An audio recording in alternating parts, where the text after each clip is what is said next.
নির্দেশ দিচ্ছে। বাংলাদেশের মানুষ জীবন থাকতে এইসব ষড়যন্ত্র সফল হতে দেবে না।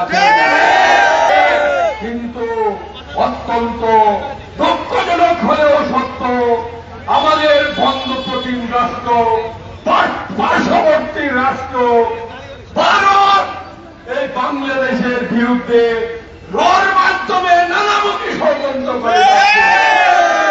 কখনো এই ষড়যন্ত্র তারা আনসার বিপ্লবের নামে করে যাচ্ছে, কখনো এই ষড়যন্ত্র তারা বিচারপতিদের কোর্ট বর্জনের নামে শুরু করে যাচ্ছে, কখনো এই ষড়যন্ত্র তারা শ্রমিক আন্দোলন নামে করে যাচ্ছে, কখনো এই ষড়যন্ত্র তাদের গার্মেন্টস শ্রমিকদের মাধ্যমে করে যাচ্ছে।